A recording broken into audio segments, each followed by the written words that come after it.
Gubernur DKI Jakarta Basuki Cahayapurnama bersaksi dalam kasus suap raperda tentang reklamasi dengan terdakwa ex-presiden Direktur PT Agung Podomoro Land Arisman Wijaya. Dalam kesaksiannya, Gubernur membenarkan PT APL atau Agung Podomoro Land banyak terlibat dalam proyek di lingkungan pemerintah Provinsi DKI. Ahok datang didampingi stafnya Suni Tanuwijaya sekitar pukul 2 siang dan langsung menuju ruang tunggu sidang. Kesaksian Ahok dalam persidangan baru dimulai 2 jam kemudian. Dalam persidangan ini Ahok menjelaskan PT Agung Podomoro Land selaku perusahaan pengembang proyek reklamasi juga terlibat sejumlah proyek di lingkungan Pemprov DKI seperti pembangunan rumah susun. Ahok juga memaparkan PT APL bukanlah yang mendapatkan izin pertama, melainkan membeli saham dari perusahaan yang mendapatkan izin proyek tersebut. Ya, banyak Pak. Tapi kami ada beberapa kewajiban seperti rusun dikerjakan oleh mereka. Jadi pengembang itu punya kewajiban sebetulnya untuk membangun rusun. Hal izin ini diberikan zamannya tahun 95 ketika Presiden masih Pak Harto. Kelihatannya Agung Podomoro, kalau saya lihat dari beberapa berkasnya itu, mereka bukan yang mendapatkan izin pertama. Beliau ini membeli saham PT yang mendapat izin di zaman Pak Harto. Dalam persidangan tadi, Hakim juga menanyakan hubungan Basuki Cahayapurnama dengan Suni Tanuwijaya. Ahok mengaku Suni mulai bekerja dengan dirinya sejak ia menjabat wakil gubernur. Pada tahun 2012, tugas Suni adalah memberikan analisis politik dan memetakan kondisi masyarakat di DKI Jakarta. Setelah saya jadi wagub, jadi kayak teman ngobrol, ya istilahnya orang ya jadi staff, karena jadi masukan untuk analisa, kita rapat, kita ada berita, jadi ya memberikan pandangan-pandangan politik. Gubernur DKI Basuki Cahayapurnama atau Ahok hari ini mengungkap banyak hal saat hadir sebagai saksi dalam kasus suap raperda reklamasi dengan terdakwa mantan Presiden Direktur Agung Podomoro Land Arisman Wijaya. Ahok bercerita tentang siapa Suni Tanuwijaya dan posisinya dalam soal reklamasi Teluk Jakarta, serta mengakui banyaknya proyek Pemprov DKI yang ditangani Agung Podomoro Land. Kami mengulasnya malam hari ini dengan Akademisi Ilmu Hukum Tata Negara Universitas Negeri Jember Bayu Dwi Anggono. Selamat malam. Selamat malam, Mas Bayu. Dan kemudian Akademisi Ilmu Politik Universitas Nasional Ansi Lema. Bung Ansi Lema, selamat malam. Selamat malam, Mas. Baik, terima kasih sudah hadir. Sebelum kita akan memulai tentang perbincangan malam hari ini, karena di antara banyak sekali kesaksian dari Gubernur Ahok tadi siang sampai dengan sore begitu. Ada satu hal yang ingin saya soroti karena terkait polemik yang masih berkepanjangan hingga hari ini, hingga saat ini, yakni tentang penghentian reklamasi Pulau G oleh Menko Kemaritiman begitu dan juga didukung oleh 3 menteri lainnya.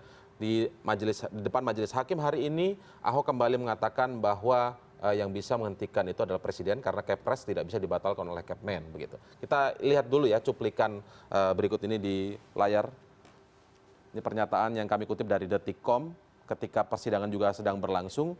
Yang berhak menghentikan ini adalah di tangan Presiden. Ini enggak ada Kepres dikalahkan oleh Kepmen. Kita lihat satu lagi. Baik, ini sambil kita bahas.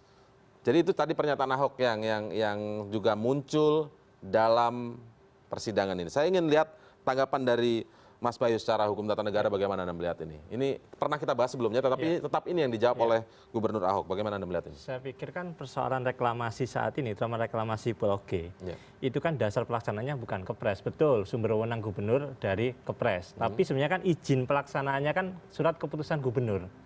Di mana surat keputusan Gubernur itu kemudian juga diuji di PT UN Jakarta, di mana kemudian putusannya jelas bahwa PT UN Jakarta menyatakan bahwa surat keputusan gubernur itu bertentangan dengan ketentuan perundang-undangan yang berlaku dan asas umum pemerintahan yang layak. Tapi yang selalu diajukan oleh Gubernur Ahok adalah Kepres 5295. Kepres 52 itu hanya sumber kewenangan gubernur sebagai pengendali proyek reklamasi. Tapi ketika, bukan menyebutkan Teluk Jakarta boleh direklamasi. Bukan dalam konteks pulau per pulau. Ini kan kita bahas kan pernyataan Menko Kemaritiman ini kan membatalkan salah satu pulau, di mana sebenarnya pun saya mengatakan bukan Menko Kemaritiman sebenarnya ini. Ini adalah kalau saya lihat adalah terkait dengan izin lokasi maupun izin lingkungan hidup kan ada 2 menteri, yaitu Menteri Lingkungan Hidup dan 1 Menteri Kelautan Perikanan. Jadi sebenarnya ketika membatalkan ini, itu bukan terkait dengan ini Kepres nggak bisa dibatalkan oleh Kemen, tapi harus dilihat pulau per pulau dalam arti izin yang dikeluarkan oleh gubernur. Dan itu sudah jadi objek kemarin di PT UN Jakarta. Karena gini Mas Indra, di Undang-Undang 30 2014 administrasi pemerintahan jelas, suatu keputusan atau usaha negara, ini kan surat keputusan gubernur ini kan KTUN, bisa dibatalkan oleh 3 hal, yaitu oleh pejabatnya sendiri, yaitu dicabut sendiri oleh pejabatnya, atasan pejabat, dalam hal ini adalah gubernur adalah presiden, betul, tapi kan dia mendelegasikan di Undang-Undang Pengelolaan Wilayah Pesisir, kemudian di Peraturan Presiden Wilayah Pesisir, sampai kemudian di Permen tentang Wilayah Pesisir, mendelegasikan kepada Menteri Kelautan Perikanan. Artinya atasan dalam hal ini adalah bukan presiden, presiden sudah mendelegasikan kepada menteri, dalam hal ini Menteri Kelautan Perikanan. Berikutnya, jadi oleh bukan pengadilan. dihadapkan menteri dengan presiden Tidak, karena sudah ada namanya kewenangan pejabat, itu ada atribusi, delegasi, dan mandat. Dalam hal ini sudah didelegasikan. Dalam hal yang lain, bisa dibatalkan oleh putusan Jadi pengadilan. wajar kalau misalnya presiden sampai sekarang belum merespon tentang hal ini karena memang ya memang tidak ada aturan undang-undangan yang mengatakan presidenlah yang mencabut surat keputusan gubernur. Sama kayak pembatalan peraturan daerah. Peraturan daerah, Perda kabupaten kota dibatalkan oleh gubernur. Perda provinsi dibatalkan oleh menteri, bukan presiden. Presiden kemarin hanya mengumumkan dalam konteks di media kami sudah membatalkan 3.000 perda. Bukanlah presiden yang membatalkan, karena presiden justru nanti bandingnya bisa ke presiden. Jadi sekali lagi dalam konteks ini harus dilihat aturan per aturan, bukan dihadapkan Kepres 5295 dengan Kepmen, tapi ini adalah objek yang kita bahas adalah surat keputusan SK, gubernur. ya, surat keputusan Iya, gubernurnya begitu. Iya, sudah dibatalkan oleh PT UN. Oh, dibatalkan oleh PT UN bahkan. Meskipun Oke. Gubernur Basuki Cahayapurnama melakukan upaya Banding. hukum lanjutan, tapi kan artinya saya lagi bisa dibatalkan oleh pejabat yang bersangkutan, atasan pejabat dan pengadilan. Jadi bukan dalam arti Atasan pejabat ini dalam hal ini bisa saja menteri maksudnya. menteri, karena delegasi jelas di Undang-Undang Nomor 27 Tahun 2007 tentang pengelolaan wilayah pesisir yang diubah dengan Undang Nomor 1 2014 jelas kewenangan itu ada di Menteri Kelautan dan Perikanan terkait izin reklamasi itu. Apalagi di Perpres maupun Permen reklamasi diatur jelas kok itu kewenangan menteri. Ketika hal ini disampaikan di persidangan, artinya kan ini bukan semacam wawancara oleh wartawan begitu, tapi di dalam persidangan disampaikan dengan kemudian pengertian hukum seperti ini, apakah ini bisa menjadi blunder politik bagi Gubernur Ahok menurut Anda, Bung Ansy? Saya kira yang dijelaskan oleh Mas Bayu tadi bahwa memang kita dalam bernegara itu harus menaati hierarki hukum tata negara begitu. Artinya hukum yang di bawah tidak boleh menabrak hukum yang di atas. Nah, yang ingin saya soroti tentu masalah hukum tata negara Mas Bayu jauh lebih mengerti dari saya. Tetapi ada satu hal yang agak ganjil ataupun janggal yang terjadi adalah kita tahu bahwa sebelum Pak Menko Kemaritiman dan Kelautan ini mengeluarkan pernyataan akan membatalkan Pulau G ini, sudah ada suatu tim gabungan yang kita pandang memiliki representasi dan kompetensi ya untuk melakukan proses kajian ini, dan ini tim gabungan ini melintas kementerian dan dipimpin langsung oleh Menteri Rizal Ramli. Konon informasi yang kita dapatkan dan juga yang juga diketahui oleh publik bahwa hasil rekomendasi dari studi ataupun kajian yang dilakukan ini adalah Pulau G dan 13 pulau yang lain itu tidak harus dibatalkan. Bukan dibatalkan. Bukan dibatalkan, tetapi perlu kajian yang lebih komprehensif, lebih tajam, perlu penyempurnaan, perlu redesign, dan juga perlu dicarikan solusi-solusi jika ada masalah-masalah terkait dengan 13 pulau ini. Nah, yang menjadi pertanyaan publik adalah mengapa Pulau G ini itu diperlakukan secara diskriminatif dengan 12 pulau yang lain. Kenapa bukan misalnya? Kenapa misalnya bukan pulau yang lain misalnya? Kenapa harus Pulau G? Nah, ini kan perlu dijelaskan ke hadapan publik sehingga kemudian kita tidak memiliki prasangka. Kenapa harus Pulau G? Apa yang Anda duga? Ya. Kenapa harus Pulau G yang kemudian dibedakan? Padahal kan ada beberapa nama pulau tadi yang harus dikaji ulang sebenarnya. Rekomendasinya harus dikaji ulang, bukan dibatalkan begitu. Apa yang Anda duga dari kenapa Pulau G menjadi sorotan? Ya, saya juga tidak ingin terjebak dalam prasangka. Penjelasan ini harus dijelaskan oleh Pak Rizal Ramli. Kita tahu Pak Rizal juga setelah mengatakan bahwa ini pulau ini bermasalah dan seterusnya dan seterusnya. Tetapi kalau kita periksa kedudukan dari Pulau G dan pulau yang lain ini sebenarnya sama. Nah, jangan-jangan publik itu menilai karena Pulau G ini dikerjakan oleh salah satu pengembang yang selama ini di publik itu dicitrakan memiliki kedekatan khusus dengan Gubernur Basuki Cahayapurnama berdasarkan stigmatisasi politik yang dilakukan atau diterakan, dialamatkan kepada sang gubernur, kemudian orang melihat bisa saja menyimpulkan bahwa ini memiliki nuansa politik yang demikian tinggi. Karena itu dugaan kenapa Pulau G menjadi sorotan karena dilakukan oleh pengembang yang identik dialamatkan kepada gubernur saat ini. Ini prasangka seperti ini atau dugaan seperti ini, Harus asumsi dijelaskan, seperti ini muncul ketika tidak ada penjelasan yang bisa meyakinkan publik bahwa kenapa harus Pulau G. Sementara hasil rekomendasinya Bukan begitu, bukan membatalkan. Nah, Bukan dihentikan ya, maksudnya. Bukan dihentikan. Seberapa kuat sebenarnya rekomendasi ini dengan menteri punya keputusan yang lain misalnya? Ya, tadi saya katakan Mas Indra, dalam Undang-Undang Administrasi Pemerintahan, sebuah keputusan tata usaha negara itu bisa dibatalkan oleh 3 pejabat yang membuat, atasan pejabat atau putusan pengadilan. Oke. Dalam hal ini sebenarnya saya pikir itu sah-sah saja dilakukan upaya mengkaji rekomendasi dan lain sebagainya. Tapi fakta hukumnya kan sekarang sudah masuk ke pengadilan ini, Pulau G ini. Oke. Pulau G yang kemudian, karena gini, masing-masing pulau ini kan SK gubernurnya berbeda-beda. Sehingga objek gugatan pengadilannya pun masing-masing. Karena selain Pulau G saat ini, saya tidak bicara yang soal putusan menteri. Iya. Karena kelompok nelayan itu, gabungan itu tidak hanya gugat Pulau G. Karena Semua digugat? ada beberapa pulau, Oke. artinya putusannya memang per pulau, karena memang SK-nya kan satu persatu. Jadi Iya, objek iya. tun itu kan digugat sesuai dengan masing-masing SK-nya. Benar, iya. Dalam hal ini, sementara ini Pulau G yang putusannya keluar terlebih dahulu. Oh, Pulau G juga sudah keluar putusan ininya ya? Bukan putusan yang Oke. PT Iya, UN kan, itu iya, Pulau keluar. G ya? Iya, Khusus Pulau G ya? Karena Oke. yang berikutnya kan nanti pulau-pulau yang berikutnya sedang menjadi masih objek gugatan. Tapi inti yang saya katakan adalah sebenarnya kalau menteri tadi saya mengatakan bahwa Pak Rizwan Ramli pun sebenarnya tidak bisa membatalkan melalui konpres tadi. Ya, Nggak betul bisa. kata Mas Ansi tadi bahwa sebenarnya kalau memang mau membatalkan ini, itu bukan kewenangan di Menko Kemaritiman, tapi ada di Menteri Kelautan Perikanan atau Menteri Lingkungan Hidup. Menteri Lingkungan Hidup adalah izin lingkungan hidupnya. Menteri Kelautan Perikanan adalah izin lokasi.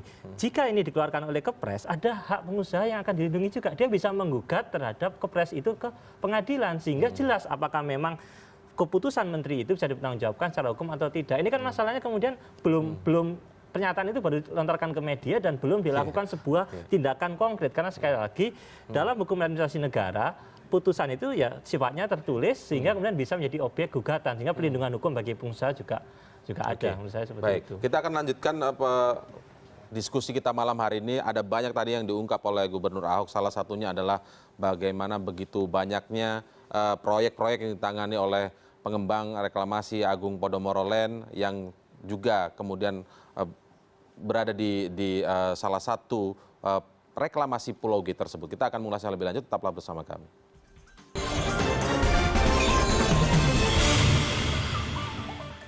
Proses persidangan kasus suap pembahasan Raperda Reklamasi dan Zonasi Tata Ruang DKI Jakarta masih berlangsung hingga malam ini. Dan untuk membahas perkembangan sidang, kita kembali bergabung dengan koresponden Albi Pratama di Pengadilan Tipikor Jakarta. Selamat malam Albi, apa yang sedang terjadi saat ini? Dan apakah masih mendengarkan kesaksian Gubernur DKI atau sudah saksi lainnya yakni Suni Tanuwijaya misalnya? Ya, selamat malam Indra. Malam hari ini proses persidangan kasus dugaan suap proyek reklamasi Pantai Utara Jakarta masih dilangsungkan, di mana Ahok sendiri sudah tiba di Tipikor ini sejak sore hari tadi dan sempat terhenti kurang lebih selama 1 jam pada pukul 18 waktu Indonesia Barat tadi. Dan Ahok dan juga saksi lainnya yaitu staf khusus bidang politik di Balai Kota yaitu Suni Tanuwijaya juga sudah kembali masuk untuk menjalani sidang lanjutan sebagai saksi. Dan Indra, dari apa yang sudah terjadi dalam persidangan sejak sore hari sampai dengan malam hari ini, dari pertanyaan-pertanyaan yang diberikan oleh hakim dan juga jaksa penuntut KPK kepada Ahok dan juga Suni Tanuwijaya ini masih berputar dari soal penetapan kontribusi tambahan yang ditetapkan oleh Pemprov DKI Jakarta untuk dikenakan kepada pihak pengembang sebesar 5%. Karena masalah ini bermula dari penetapan angka 15% ini, di mana sebelumnya Pemprov DKI Jakarta menetapkan nilai kontribusi tambahan 15% yang diwajibkan kepada pihak pengembang sudah sesuai dengan kajian-kajian yang menurut Ahok ini sudah tepat, karena ada 3 kajian utama yang menjadi dasar dari Ahok menetapkan angka 15%. Yang pertama adalah adanya diskresi atau hak sepihak dari gubernur untuk menetapkan suatu hal. Jika tidak ada ketetapan dalam hal ini adalah menetapkan nilai kontribusi sebesar 15% itu. Yang kedua adalah adanya Kepres Aturan Reklamasi tahun 1990, dan yang ketiga adalah adanya perjanjian dengan pengembang pada tahun 1997. Dari hal-hal 3 hal ini membuat Ahok juga bisa memutuskan besaran 15% dan juga sudah disepakati oleh pihak pengembang. Hanya saja pihak DPRD ini menentang daripada nilai 15% kontribusi yang harusnya dibayarkan oleh pihak pengembang, di mana 15% ini dirubah dan diambil dari 15% dari besaran NJOP 5% yang sudah ditentukan sebelumnya oleh Pemprov DKI Jakarta. Begitu, Indra. Ya, baik. Terima kasih Albi Pratama. Nanti kami coba akan update lagi Anda dengan kualitas perkembangan soal teknis laporan Anda agar bisa lebih baik kami terima di sini. Terima kasih Albi Pratama. Ya, itu kondisi terakhir tadi, dan sekarang masih Suni Tanuwijaya yang tengah memberikan kesaksian dalam pengadilan. Saya ingin menambahkan yang dikatakan Mas Bayu tadi terkait dengan keputusan publik ataupun kebijakan publik yang dikeluarkan oleh otoritas negara, dalam hal ini menteri ataupun gubernur. Dalam era demokratisasi ini segala sesuatu itu harus transparan dan akuntabel. Baik. Karena itu publik yang hari ini sudah relatif cerdas itu pasti menuntut penjelasan secara rasional, sehingga kemudian mereka bisa puas mendapatkan penjelasannya. Tidak masalah bagi publik di Jakarta. Maksudnya ini menuntut agar Pak Rizal segera. Ya, itu yang mungkin belum hari ini kita dapatkan. Pak Rizal dan juga mungkin tim yang mengkaji itu. Nah, karena yang publik baca adalah hasil kajian itu bertentangan dengan apa yang menjadi keputusan Pak Rizal. Nah, Pak Rizal saya kira kalau misalnya hasil kajian ini salah, mestinya Pak Rizal dan menteri-menteri yang terkait itu harusnya katakanlah melakukan marah atau apa terhadap mereka yang memberikan informasi salah ataupun kajian salah. Tetapi ini yang terjadi adalah seolah-olah tim yang bekerja secara teknis ini melakukan kajian ini, merekomendasikan hal A, keputusannya adalah hal B. Ini kan aneh. Nah, itu dia yang saya tanyakan ke Mas Bayu. Rekomendasi ini seberapa mengikat sih sebenarnya? Ya.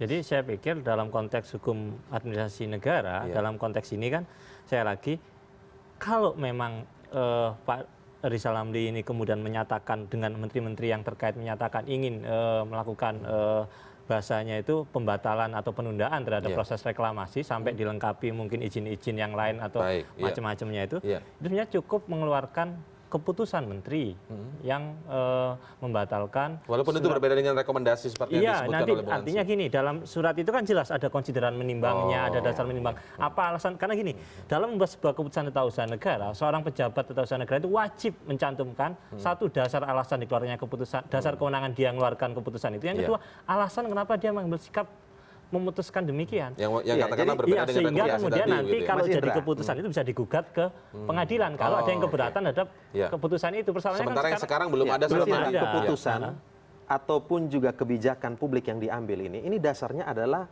kajian. Untuk apa tim ini ada? Untuk melakukan kajian. Mestinya keputusan ini harus merujuk menjadi menjadikan ini sebagai dasar Walaupun kewenangannya pertimbangan. di tangan menteri itu. Kewenangan tetap ada di tangan menteri. Kalau misalnya keputusannya adalah seperti yang dikatakan oleh Pak Rizal Ramli, untuk apa kemudian ada tim gabungan, tim kajian seperti ini? Ini kan negara sudah keluar begitu ya. Kira-kira demikian.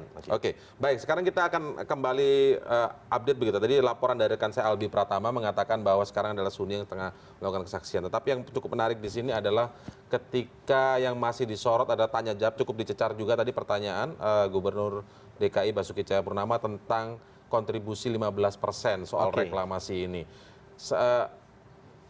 Kaget sebenarnya ketika Ahok mengatakan bahwa kok bisa di depan saya mengatakan setuju pengusaha itu, tapi di belakang mengatakan tidak setuju. Dan bahkan stafnya Suni Tanuwijaya mengatakan sudah berkomunikasi dengan para pengusaha ini. Menurut Anda, etika komunikasi yang dilakukan oleh seorang Suni Tanuwijaya yang dikenal sebagai staf dari Gubernur Ahok ini melakukan komunikasi sendiri dengan para pengusaha dan juga bahkan Suni mengakui berkomunikasi dengan M. Sanusi yang sekarang menjadi tersangka bahkan juga terdakwa begitu. Bagaimana Anda melihat? Ya.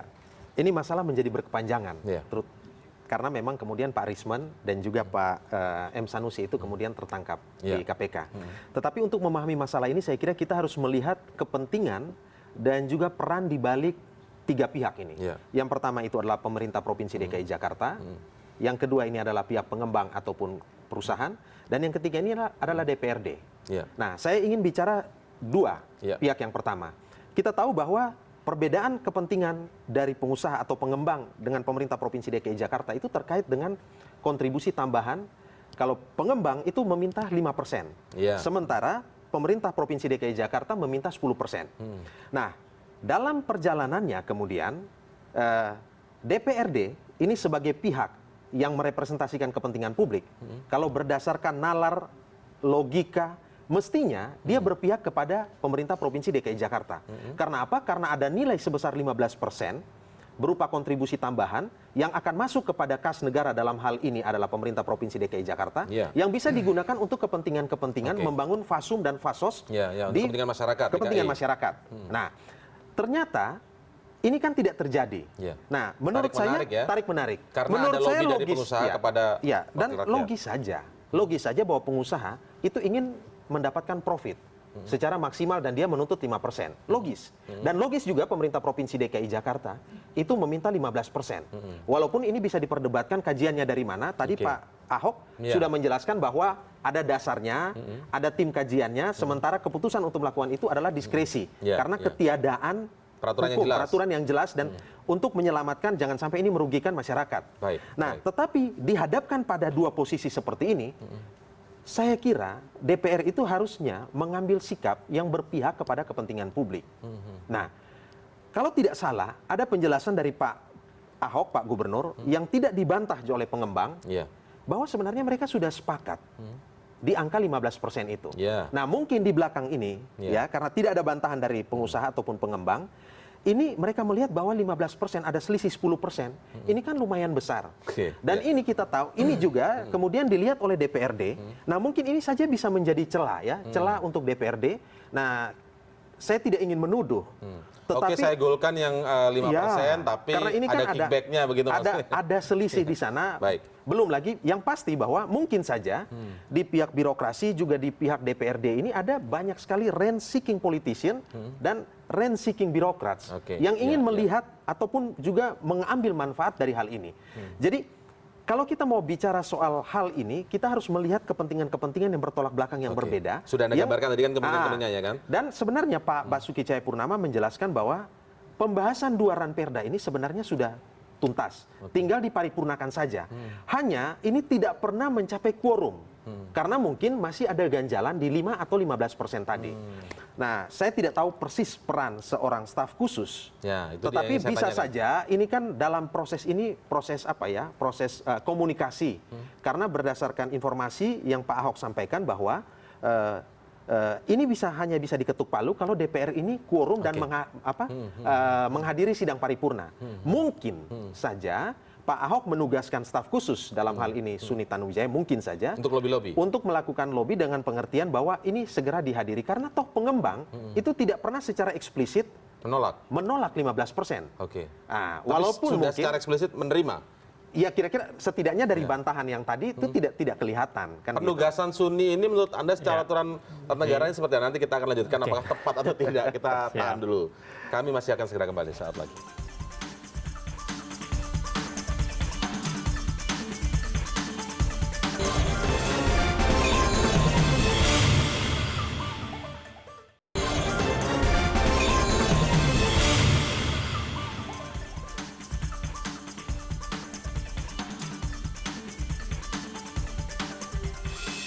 Ya, kembali kita akan ikuti jalannya persidangan kasus suap dalam pembahasan raperda reklamasi. Kita akan kembali bergabung ke Pengadilan Tipikor. Menggratiskan itu. Ini BPHTB itu nol. Supaya masyarakat berusaha tidak bayar. Akibatnya apa? Kalau begitu, jadi spesial merugikan negara. Atas nama keadilan sosial. Saya sebagai gubernur berhak kalau begitu, dijamin undang-undang. Itu prinsipnya. Jadi saudara tetap terhadap keterangan saudara ya. Karena di keterangan saksi sebelumnya, baik keterangan dari eksekutif, dari Ibu Vera, kemudian dari Deddy Sarati, menyatakan tidak diperbolehkan. Tidak diperbolehkan Bank IMB ya? Iya. Memang maksud saya bukan kami izinkan, makanya kami segel. Kami segel. Jadi waktu kami dapat laporan dia membangun proyek itu, kami segel. Kami langsung segel. Pertanyaannya, kenapa nggak dibongkar? Karena ini satu hari bisa dapat izin. Tapi kalau yang kami segel tetap nggak bakal dapat izin ke depan, kami bongkar. Kami tidak mau merugikan sama kayak rakyat udah keburu bangun. Tanpa IMB, kami dilaporkan bongkar nggak? Enggak, kasihan rakyat. Bangunannya nggak sesuai, ya kami bikinkan surat gambar supaya dia dapat IMB. Itulah keadilan sosial. Tugas saya mengadministrasi keadilan sosial. Baik, selain tambahan kontribusi, bagaimana halnya dengan peletakan atau penempatan pemakaman umum dan pengelolaan sampah? Itu semua sudah diajukan petah. Baik. Mereka sudah ajukan pada kami. Hal ini terkait bagaimana pendapat dari Balik pada saat ini? Nah, Balik memang sempat ngomong mau paksakan pindah satu pulau untuk pengolahan sampah dipisahkan. Sempat ngomong ke saya. Makanya saya bilang tidak bisa. Orang miskin mau dipisahkan pulau sendiri. Tidak bisa, saya bilang. Itu asas keadilan. Bagaimana mungkin orang kaya punya rumah mewah, pegawainya mau tinggal di mana? Kalau tinggal di pulau yang lain, saya tidak terima, akan menyumbang kemacetan. Makanya saya meminta tanah yang 5% itu dengan uang kontribusi 15% NJOP, salah satu membangun dusun, apartemen di tengah pulau, supaya pegawainya mereka yang tinggal di pulau itu tetap tinggal di pulau dengan subsidi kami. Tidak mungkin dia bikin apartemen di pulau. Kalau semua tinggal di Tangerang, Bekasi, Bogor, kerja di pulau, ribuan orang mau macetnya bagaimana? Nah itu pernah dibilangin lah pertama saya, mereka mau kelompokkan mau apa, saya nggak bisa. Apa yang sudah direncanakan, saya tidak mau diubah-ubah lagi. Ini kebijakan menolong warga miskin yang kerja di pulau, harus tinggal di pulau bersama mereka. Itu kebijakan saya. Baik, kemudian saya beralih kepada saksi. Tadi saudara sudah membenarkan ya, saudara pernah melakukan percakapan melalui telepon dengan Muhammad Sanji. Untuk selanjutnya kami mohon izin yang mulia untuk memperdengarkan pembicaraan kata-kata saudara dengan Muhammad Sanji. Baik. Apakah benar nomor telepon saudara adalah 0811 992 Betul. Baik, itu tadi kita simak, itu yang berlangsung saat ini, di detik ini kita berbicara juga sedang berlangsung di Pengadilan Tipikor, dan masih Gubernur Ahok masih memberikan kesaksiannya hingga malam hari ini. Cukup panjang juga ini kejelasan. Nah, saya ingin sedikit kembali tadi, karena kita tadi agak kesulitan sedikit ya mendengar apa yang dijelaskan oleh Ahok.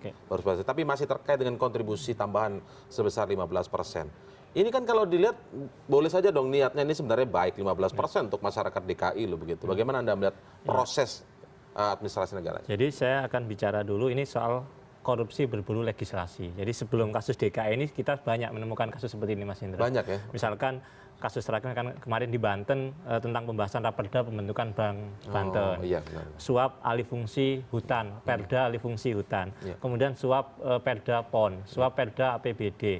Intinya peraturan-peraturan yang mampu menimbulkan kemanfaatan ekonomi, apakah itu pengusaha, kemudian apakah kelompok-kelompok tertentu, biasanya menjadi sasaran dari tindakan korupsi berbulu legislasi ini.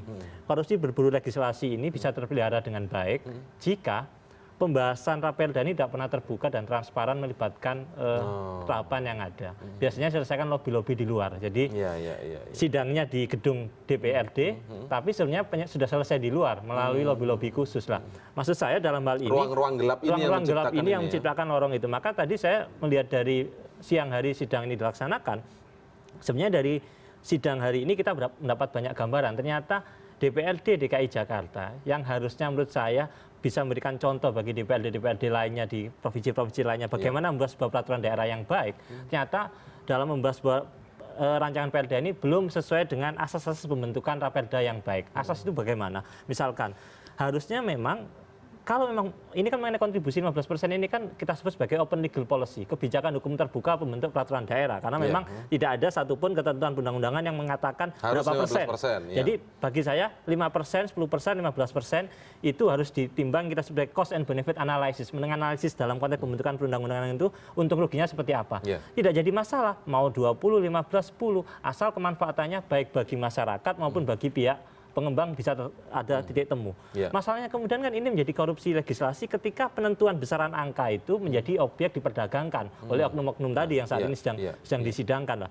Dalam hal konteks di Jakarta ini menurut saya harusnya kita kembali siapa sih kuasa pembentuk Perda? Jelas di Undang-Undang Dasar, Undang-Undang Pemda, Undang-Undang Nomor 23 tahun 2014 maupun Permendagri 80 2015 tentang pembentukan Perda, kuasanya jelas Gubernur dan DPRD.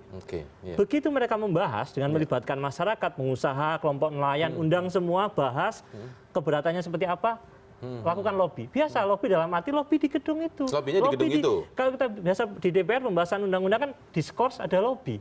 Kenapa tidak pernah dilakukan diskors lobby itu? Justru bagi saya aneh ketika ada pihak-pihak di luar gubernur maupun DPRD melakukan upaya-upaya komunikasi. Harusnya komunikasi semua jelas kok tahapan pembentukan Perda itu ada pembicaraan tingkat pertama, pembicaraan tingkat kedua. Selesaikan di sana. Jangan ini katanya bahkan dikatakan pengusaha nggak pernah keberatan, tapi faktanya pengusaha kenapa dia harus melakukan upaya suap kalau dia tidak keberatan, harus melakukan suap. Itu kan juga pertanyaan-pertanyaan yang harus dijawab. Jadi menurut saya dalam konteks ini persidangan ini akan membuka semua sebenarnya menunjukkan bahwa DPRD DKI Jakarta termasuk ini juga kritik bagi Gubernur Basuki Cahayapurnama, harusnya gubernur yang di depan dalam melakukan lobby terhadap DPRD. Sama halnya ketika pembahasan undang-undang, ya menteri yang wakil presiden bertarung. Tapi kalau disebutkan tadi sebenarnya ini sudah selesai, tinggal diparipurnakan sebenarnya, tapi tidak quorum. Bagaimana Anda melihat ini? Ya, menurut saya ini itu yang saya tetap sebut kesalahan gubernur atau tidak? Ini jelas, saya pikir korupsi legislasi itu dalam hal ini kan sekarang tersangkanya terdakwanya adalah M. Sanusi yang disangka, didakwa melakukan upaya-upaya mencegah terjadinya quorum tadi dan lain sebagainya dalam rangka untuk memperdagangkan pengaruh. Kan ini kan pasal 12A, 12B Undang-Undang Tipikor ini kan dia menerima janji atau menerima suap dalam rangka untuk melakukan atau tidak melakukan sesuatu. Dalam hal ini dia coba mencegah, mengolor-ngolor sampai kemudian angka ini gubernur setuju terhadap angka yang diusulkan oleh DPRD. Jadi sebenarnya kalau tidak ada unsur suap pemberian, perdebatan mengenai 5, 10, 15, 20, kalau saya 20 bisa, kenapa tidak 20? Andai katakan demikian. Artinya sesuatu yang terbuka. Karena apa? Justru yang saya tangkap di sini tadi, ada satu temuan saya yang menarik, bahwa ternyata kontribusi ini sudah dilakukan sebelumnya. Bahkan sebelum diputuskan 15%, di mana diakui bahwa salah satu pengembang sudah memberikan kontribusi. Ini yang jadi pertanyaan oleh Ketua KPK waktu itulah. Aturannya belum digedok, setujui, kok sudah ditarik kontribusi itu. Ini tentu menurut saya tidak. Itu yang malah aneh ya. Ini jadi aneh karena tidak sesuai dengan tadi. Kita AUPB itu asas pemerintahan yang baik, asas kepastian hukum. Pejabat tata usaha negara, pejabat administrasi pemerintahan, ketika bertindak harus berdasarkan pada aturan. Tidak bisa perjanjian. Perjanjian itu sekali lagi bukan regeling, bukan peraturan undang-undangan yang mengikat bagi semua orang, hanya kepada pihak yang ini, yang itu. Jadi juga pertanyaan oleh KPK saat ini. Nah, itu yang apakah bisa menjadi blunder kepada Gubernur Ahok ketika peraturannya sendiri belum diketok, tetapi kemudian gubernur sendiri tadi dalam persidangan itu memang mengakui bagaimana mereka tidak setuju. Mereka menyatakan setuju dan bahkan sudah ada yang berkontribusi begitu, sudah membayar begitu, termasuk seperti membangun rusun begitu. Itu bagaimana menurut Anda? Adakah kesalahan menjadi kesalahan atau blunder bagi gubernur sendiri? Ya, Pak Ahok kan menjelaskan bahwa dia ingin bahwa ini dibuat dalam bentuk ranperda dan kemudian akan memberikan kewenangan kepada gubernur untuk mengeluarkan peraturan gubernur. Bahwa memang tadi betul dikatakan oleh Mas Bayu bahwa seolah-olah belum ada dasar hukum yang pasti ataupun yang kuat yang untuk bisa menjadi dasar untuk menjustifikasi kontribusi tambahan ini. Itu yang pertama. Yang kedua, kalau kita lihat relasi antara DPRD dan juga pemerintah daerah dalam proses legislasi dan kemudian ditengarai jangan sampai bahwa ini akan menjadi model ataupun pola korupsi legislasi, kita kan bisa lihat ada 3 kali kasus yang sebenarnya 3 kali persidangan paripurna yang memang tidak dihadiri oleh sejumlah anggota DPR yang mengakibatkan terjadinya quorum. Kalau mungkin kalau 1 kali ini bisa dimaklumi, 2 kali kita bisa curiga. Nah, orang bilang jangan sampai kesalahan ini sampai 3 kali. Nah, ini kan berarti ada sesuatu. Dan ada fakta yang lain, kemudian ada Pak Arisman dan juga ada Pak Sanusi yang kemudian hari ini ditangkap KPK. Dan kita tahu bahwa Pak Ahok adalah seorang pemimpin ataupun gubernur DKI Jakarta yang memang memiliki karakter yang demikian kuat, yang bagi para pengembang, bahkan juga DPRD itu susah menabrak orang seperti ini. Jadi susah untuk diajak kompromi. Nah, apakah ini yang seperti penjelasan awal saya tadi, bahwa ketika ada selisih sekitar 10%, ini menjadi ruang gelap untuk bisa dimainkan oleh kepentingan-kepentingan yang mungkin melihat bahwa akan ada profit yang bisa didapatkan dari kasus proses legislasi di DKI Jakarta ini. Sementara terkait dengan politik, mungkin politik ke depan, kita tahu 2017 ini akan ada pilkada DKI Jakarta. Tentu kan orang juga melihat bagaimana nih Pak Ahok, apakah ini akan mempengaruhi tingkat elektabilitas beliau ya? Apakah ini akan membuat beliau menjadi terjun bebas, ataukah justru membuat beliau ini akan menjadi naik? Apakah ada dampaknya? Kita tahan dulu. Kita harus break terlebih dahulu. Tetaplah bersama kami di CNN Indonesia.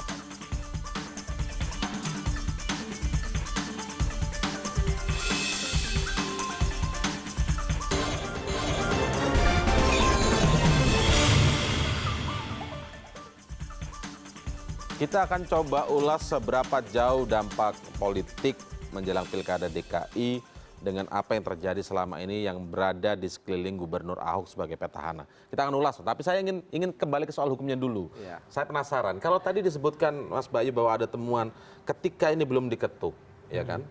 Tetapi kemudian dalam persidangan tadi yang disebut sebagai fakta persidangan, Gubernur Ahok sendiri mengatakan bahwa bagaimana pengembang itu keberatan padahal sudah ada yang melakukan pembayaran itu setuju dan melakukan pembayaran itu, maksudnya pembayaran dalam arti ikut membangun rusun sebagai kontribusi tambahan tadi. Nah, dalam konteks ini ketika alasan yang disampaikan adalah soal diskresi, bisa nggak diskresi itu jalan duluan tanpa kemudian diketuk sama DPR? Memang Mas Indra, dalam konsep hukum representasi negara kita dimungkinkan apa yang disebut sebagai diskresi tadi dalam rangka untuk menanggulangi terjadinya kekosongan hukum, juga dalam rangka memastikan pemerintahan tetap berjalan walaupun peraturannya belum ada dalam rangka kepentingan publik. Tapi sekali lagi di Undang-Undang Administrasi Pemerintahan diaturkan di situ, diatur bahwa diskresi ini ada prosedurnya. Prosedur yang dimaksudkan adalah harus membuat satu pengajuan tertulis. Dalam hal ini kan ada dampak keuangan negara. Sekali lagi di Undang-Undang Administrasi Pemerintahan jelas. Kalau diskresi ini terkait dengan keuangan negara yang memiliki dampak terhadap keuangan negara harus mendapatkan izin dari atasan pejabat yang membuat diskresi. Dalam hal ini kalau dia bupati wali kota tentu mengajukan kepada gubernur sebagai wakil pemerintah pusat, gubernur ya tentu kepada presiden. Pertanyaannya kalau disebut diskresi tadi apakah sudah tunduk pada prosedur yang disyaratkan oleh Undang-Undang Administrasi Pemerintahan tadi? Itu yang pertama. Yang kedua adalah dapat diuji juga undang-undang diskresi ini apakah betul memang untuk tujuan kepentingan publik ataukah justru sebenarnya juga ini menimbulkan suatu kerugian bagi pihak-pihak yang merasa harus dipaksa, dalam tanda kutip kan belum ada aturannya dipaksa untuk membayar, karena sekali lagi pejabat administrasi pemerintahan tidak boleh melakukan sebuah tindakan yang betul untuk melindungi hak asasi orang lain tapi kemudian ini memberikan dampak kerugian yang tidak diinginkan. Apalagi ini kan saya mengutip pernyataan apa yang disampaikan oleh Ketua KPK saja, besaran penentuan ini kalau belum ada di dalam perda, besarannya penentuannya dari mana? Dari perjanjian. Kalaupun perjanjian ini kan kemudian perjanjian. Kalau kembali ke soal bahwa itu diskresi misalnya tidak bisa dibenarkan. Kalau diskresi ini ada prosedurnya, jadi tidak bisa setiap pejabat tata usaha negara mengatakan ini diskresi saya. Prosedurnya itu katakanlah kalau gubernur dia minta. Karena diskresi ada tahapannya, ada diskresi yang ringan, diskresi yang menengah, ada diskresi yang tahapannya terkait dengan keuangan negara. Lah ini kan saya pikir kan bukan uang kecil, uang 200 miliar ini bagi seorang pengusaha, pengembang atau kemudian masuk ke pemerintah provinsi. Ini kan terkait dengan keuangan negara. Saya pikir harusnya gubernur tunduk pada Undang-Undang Administrasi Pemerintahan. Ya ini nanti yang diuji apakah tindakan diskresi ini telah sesuai dengan prosedur yang disyaratkan oleh Undang-Undang Administrasi Pemerintahan. Kalau diskresinya tidak sesuai dengan apa prosedur tadi, misalnya ini misal, kalau misalnya katakanlah diskresi itu tidak sesuai prosedur, diskresi dalam konteks Gubernur Ahok ini, itu sebuah kesalahan perdata atau apa? Iya, saya pikir maksudnya gini. Kesalahan administratif atau kesalahan? Iya, karena di Undang-Undang Administrasi Pemerintahan sebuah keputusan atau tindakan, ini kan tindakan, keputusan atau tindakan ya, ini kan tindakan itu harus diuji tetap apakah dia cacat wewenang, cacat prosedur, cacat substansi. Nah ini kan cacat wewenang, mungkin gubernur punya wewenang, tapi prosedurnya kan tidak sesuai. Kemudian secara substansi ini harus diuji bagaimana aliran ini uang masih misal itu. Ya, jadi gini, kalau dia cacat wewenang, cacat prosedur administrasi. Tapi kalau cacat substansi, ada pengelolaan keuangannya ini mengalir ke pihak-pihak yang tidak diinginkan, itu sudah pada wilayah pelanggaran pidana. Jadi sekali lagi pelanggaran administrasi itu adalah cacat wewenang cacat Jadi prosedur. intinya sederhananya klaim diskresi yang disampaikan oleh gubernur tadi itu masih harus diuji oleh pengadilan. Oleh pengadilan nanti kan ini terus akan terbuka bagaimana karena ini kan ada fakta hukum bagaimana menyampaikan dan bukan oleh pengadilan tapi kan KPK sendiri kan sudah kemarin dalam konteks ini kan terus mengembangkan kasus ini kan bukan berhenti di Arisman maupun Sanusi tapi bagaimana perjanjian ini karena saya mengutip pernyataan dari KPK sendiri adalah mempertanyakan dasar hukum yang disebut sebagai tanda kutip yang disampaikan oleh gubernur mungkin perjanjian preman itu sendiri kan. Iya. Kalau dari sisi politiknya, Sebelum ke situ mungkin saya ingin menambahkan. Jadi dari penjelasan Mas Bayu sebagai ahli hukum tata negara ini, saya mau menyimpulkan bahwa diskresi itu kata kuncinya satu ketiadaan hukum dan yang kedua berorientasi pada kepentingan publik. Dan orientasi pada kepentingan publik hari ini kalau warga Jakarta itu bisa melihat bahwa memang banyak sekali yang dibangun dari uang-uang para pengembang itu kan. Dan penjelasan Pak Ahok dia mengatakan bahwa ini adalah bagian dari diskresi beliau. Nah, karena apa? Karena memang ketiadaan hukum secara konkret, jelas, secara eksplisit yang jelas. Nah, dugaan kita karena 15% kontribusi tambahan ini dikucurkan atas dasar diskresi karena ketiadaan hukum, maka harus diadakan kepastian hukum dengan cara memasukkan ini menjadi dalam bentuk mungkin perda ataupun juga peraturan gubernur. Sehingga kemudian ini membuat ini menjadi kuat. Pak Ahok juga menjelaskan bahwa beliau tidak ingin kalau ini terus-menerus dimainkan menjadi diskresi terus-menerus, nanti Tidak begitu baik. misalnya beliau tidak lagi menjadi gubernur, kemudian 15% itu hilang, mungkin bisa menjadi 0%, 2%, 3%, dan seterusnya. Karena itu diskresi yang dilakukan oleh Pak Ahok hari ini sebenarnya ini adalah bagian cara untuk melindungi kepentingan publik pada satu sisi, ya, dan upaya ini tidak hanya berhenti pada diskresi, membuat diskresi ini menjadi permanen, tapi mau dibuatkan dalam ditingkatkan undang-undang. statusnya menjadi dalam bentuk peraturan sekelas Dalam mungkin undang-undang. peraturan daerah ataupun juga Perda, ya. perda ataupun juga peraturan gubernur. Nah, itu yang bisa publik baca.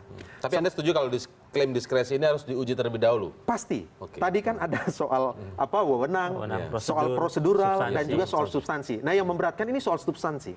Nah, beberapa waktu lalu kan Presiden Jokowi mengatakan bahwa Diskresi. kesalahan-kesalahan yang sifatnya diskresi atau sifat-sifatnya administrasi ini juga harus dilihat Boleh kan begitu. dipidanakan. Jangan sampai kemudian sedikit-sedikit langsung dipidanakan. Mungkin tidak ini prakondisi disampaikan oleh Presiden misalnya, karena beberapa waktu, ya kita juga tidak tahu beberapa ya. hari kemudian akan ada. Tapi kan kasusnya kan bukan hanya pada saat waktu sekarang ini. Banyak juga bupati, wali kota dan gubernur yang sebenarnya juga melakukan hal-hal ini. Jadi ada kondisi, ada realitas politik, realitas katakanlah administratif yang juga sudah dialami oleh kepala-kepala daerah lainnya yang mungkin juga memicu Pak Presiden untuk mengatakan hal-hal demikian. Jadi bukan dikhususkan untuk Gubernur Ahok begitu ya?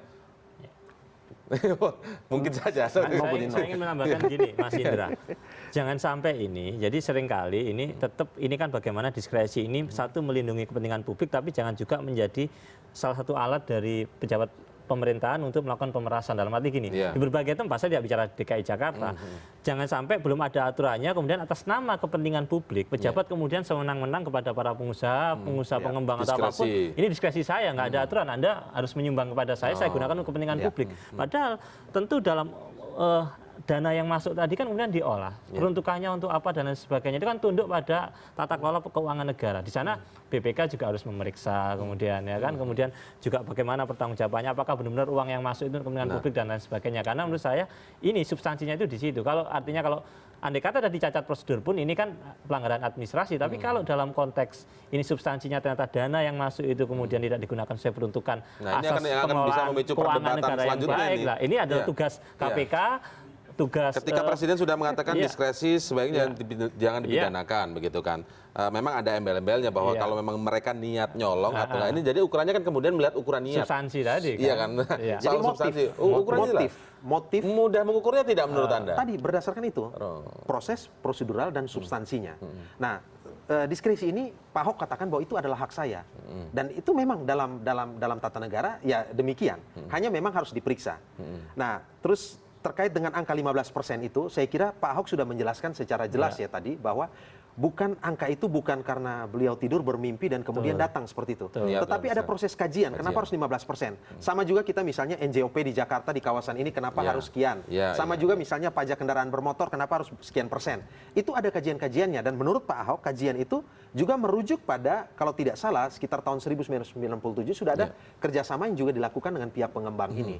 Jadi atas dasar itu kajian-kajian yang melibatkan para akademisi, orang-orang yang memiliki kompetensi di bidang ini yang kemudian sampai kepada angka 15% ini. Karena kalau tidak 15%, katakanlah kalau 10%, jangan-jangan ini justru bisa menjadi tuduhan bagi pemerintah Provinsi DKI Jakarta. Loh, kok 10%? Cuma 10%. Selisih 5% ini besar loh, angkanya triliunan rupiah. Bisa membangun banyak fasilitas umum dan fasilitas khusus. Nah, atas dasar itu kemudian Pak Ahok mungkin memilih angka 15% dan tidak mau bertoleransi di angka karena di ini bawah munculnya itu. di persidangan bahwa mengaku atau menyatakan di persidangan bahwa ini adalah berdasarkan kajian, apakah memang kemudian persidangan ini, pengadilan ini memang harus mendalami lagi benar seperti apa kajian 15%? Menurut Anda seperti Jadi gini, saya lagi untuk membedakan mana pelanggaran administrasi, mana pelanggaran pidana adalah mens rea. Ada nggak niat jahat sama perbuatan jahat actus reus itulah. Dalam itu konteks mengukurnya ini, ada indikasinya ya? Iya, saya pikir kan saya pikir jahat para penyidik di KPK dalam menangani kasus ini punya kemampuan ini.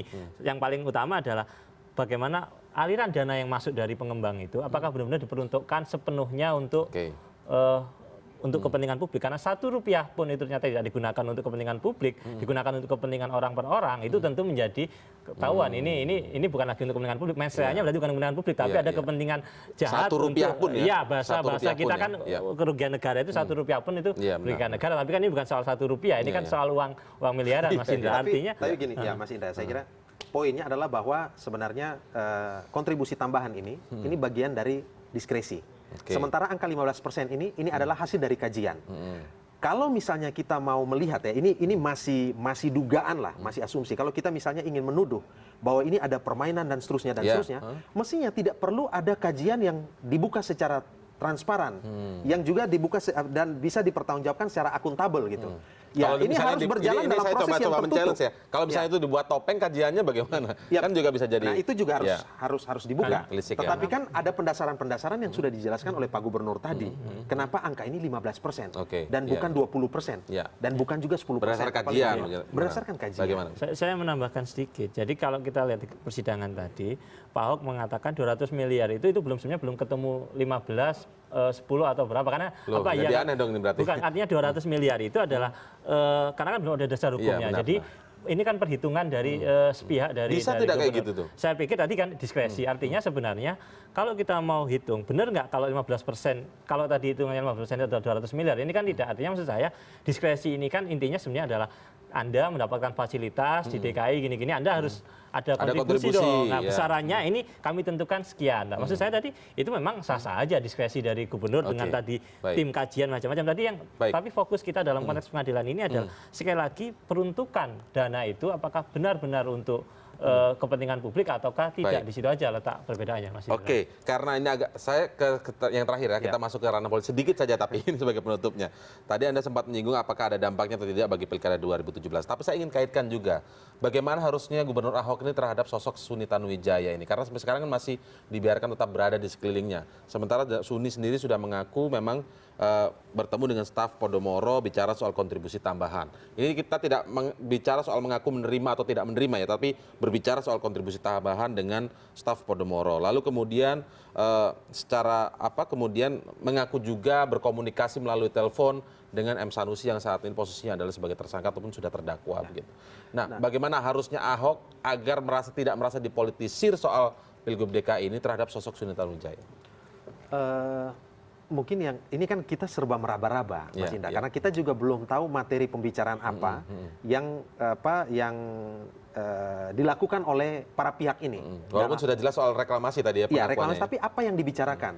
Ini kan kalau positif tidak masalah ya. Ada substansi, apakah positif ataukah negatif. Dan saya kira Pak Ahok memiliki jalur-jalur komunikasi. Ingat, ini bukan baru satu kali tidak quorum. Ini beberapa kali quorum. Jangan sampai kemudian dalam proses diplomasi, saya kira, diplomasi kalau kita bicara relasi antar negara, itu kan orang ada istilahnya total diplomasi. Diplomasi yang tidak saja dimainkan oleh instrumen-instrumen negara dalam pengertian, karena itu diplomasi tradisional dan konvensional. Tetapi diplomasi juga bisa dimainkan oleh second track diplomasi actor dan juga bisa third track diplomasi actor. Informal nih artinya informal. ya. Tetapi tujuan akhirnya adalah pada kepentingan publik. Jadi kembali kepada motivasi yang dilakukan. Niat tadi ya. Saya ingin mengkomparasikan dengan misalnya yang dilakukan beberapa waktu lalu, ada warga negara Indonesia yang disandra di luar negeri dan kemudian kita tahu bahwa ternyata jalur-jalur second track jalur-jalur ketiga ini jauh lebih efektif daripada jalur-jalur negara formal. Karena ini kan ini penting dan ujungnya adalah kebaikan. Nah, ini yang harus diperiksa. Substansi pembicaranya apa, motivasi dan orientasinya kira-kira seperti apa. Baru kita bisa bicara menyimpulkan itu ya. Baru kita bisa menyimpulkan. Kalau tidak, secara singkat apakah ini berdampak bagi Ahok nanti di Pilgub DKI? Tergantung.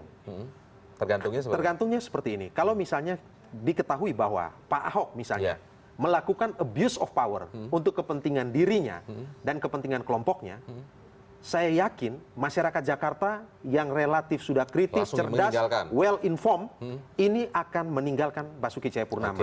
Apalagi kita tahu bahwa karakter, tipologi pemilih Jakarta ini relatif pemilih yang rasional. Kalau tidak terbukti maka akan semakin tinggi. Tapi tidak terbukti, Pak Ahok ini akan naik. Dan ingat, tapi kalau Pak Ahok ini berkali-kali dihantam oleh berbagai isu, yang mulai dari Kampung Pulau, mulai dari Kalijodo, mulai dari reklamasi, hingga sumber waras dan seterusnya.